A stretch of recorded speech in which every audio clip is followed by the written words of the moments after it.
So I recently purchased about 70 issues of CORONET magazine, and there were 3 or 4 Pageant issues included in there.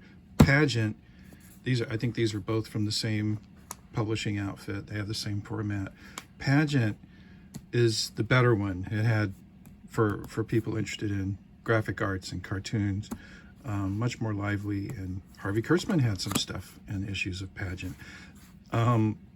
This particular issue, I love that cover. Isn't that great?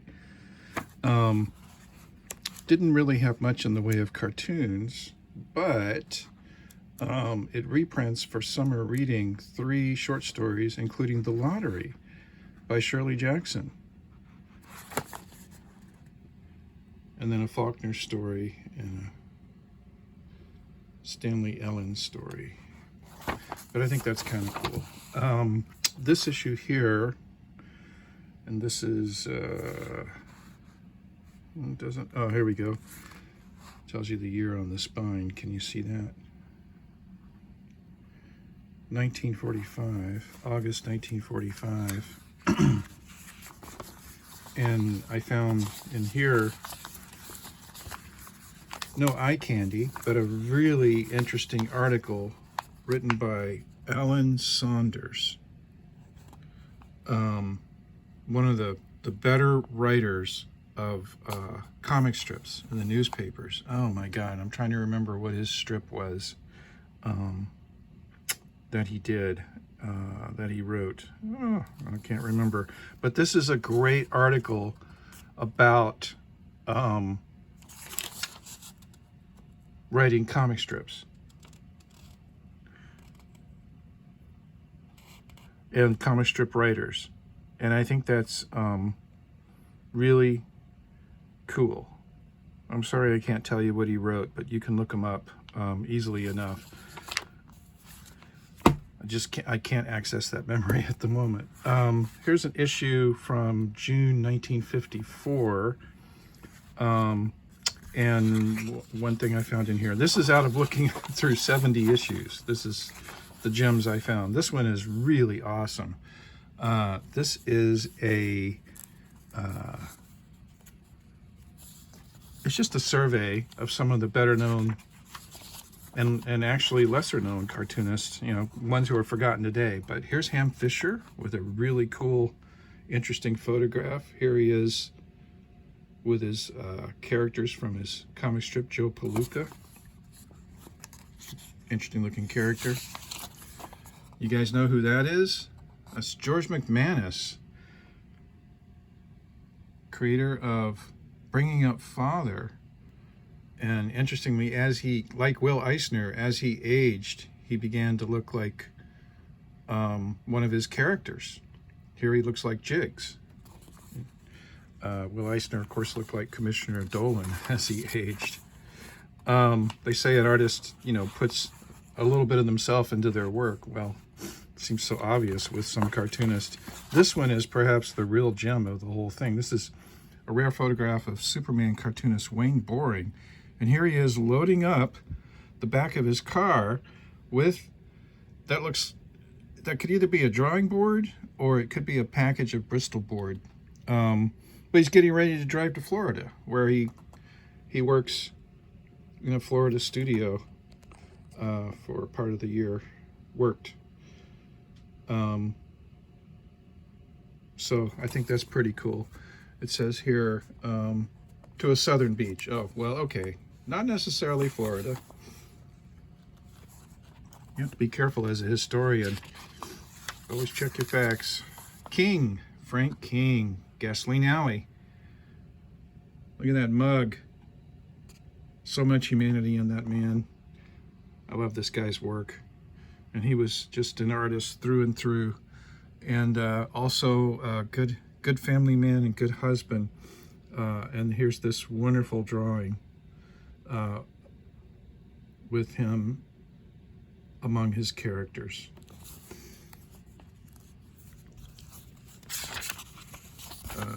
And then you know who that guy is? The infamous Al Cap, Lil Abner. This guy was super famous in the 50s. If you haven't read Dennis Kitchen's biography of Al Cap, I highly recommend it. Milton Caniff, Terry and the Pirates. There he is with the classic overhead shot of the cartoonist at the drawing board, and you get a... It looks like he's working on this, but I'm guessing this is a finished page that was just grabbed and used as a prop.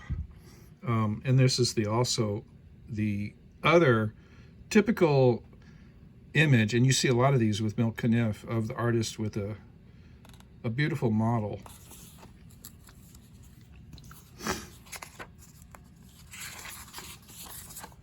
Chick Young. This is kind of rare. Don't see a lot of photos of Chick Young. And that's a sort of a Goldbergian pileup of Daisy the dog. Looks a lot like the Rubens statue that Rube Goldberg designed. There's an audio interview with Rube Goldberg out there somewhere where he compares himself to Chick Young, and he says, you know, I'm not like Chick Young. He can draw the same characters for decades, but I have to do different stuff. I get bored and tired and can't sustain it. Here's an interesting, this is also rare. You don't often see photos of assistants.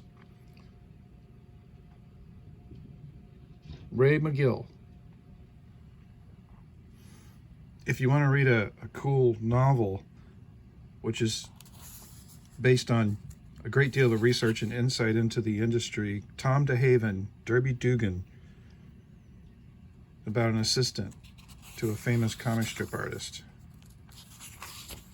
And then the last one is really just fantastic. Any idea who that guy is? Can you recognize him? Maybe you can recognize him if you take a close look. Get this focused. Flat Top, ring a bell? This is Chester Gould, creator of Dick Tracy.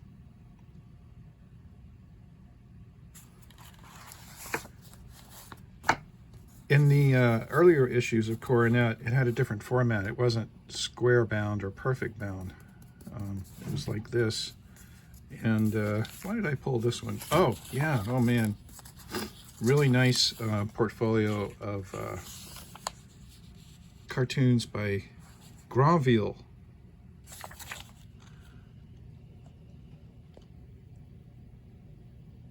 Grandville. It says after drawings, which means these are etchings. They were transferred for reproduction,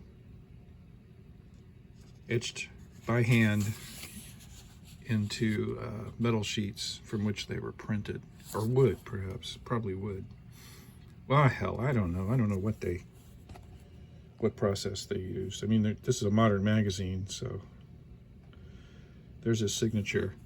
Grandville, if you don't know, was a French cartoonist, and I can't tell you the dates, but I think he was maybe 18th century. And, oh man, his stuff is so surreal, weird, and imaginative. It prefigures surrealism. It prefigures the weirder aspects of cartooning. And I love this guy's stuff. So this was a cool find. There's a cutout. Reminds you that other hands held these magazines. Man, look at that. Beauty and refinement flowered. All these bug people. Isn't that cool?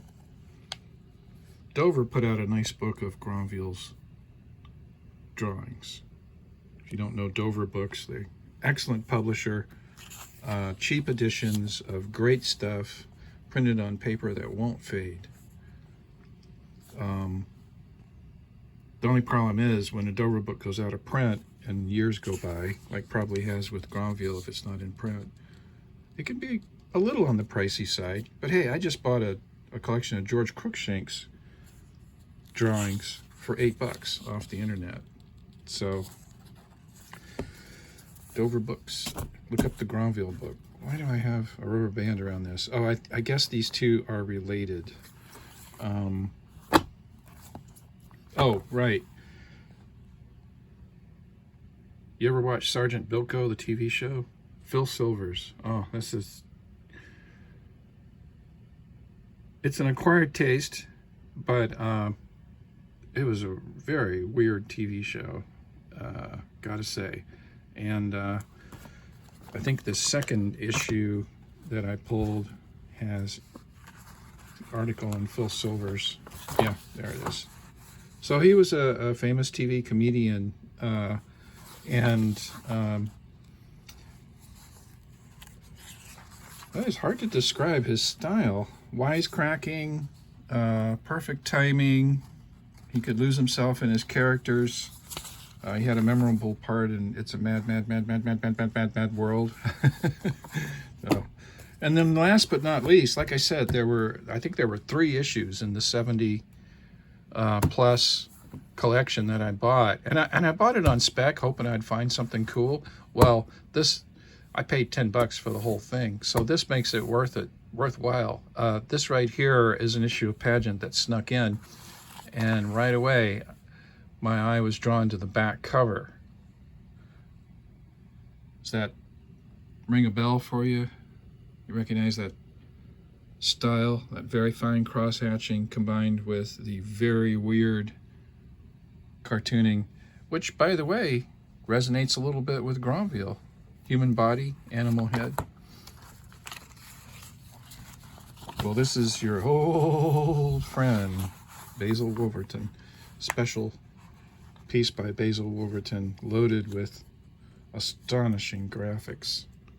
Holy moly, look at that pen and ink technique. And look how freaking weird this is.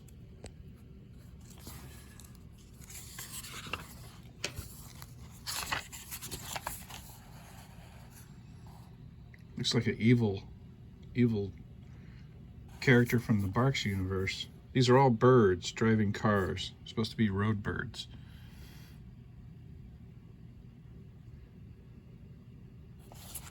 Would have been cool to see Basil Wolverton working. It's too bad there's no film footage, at least that I know of him drawing and especially inking.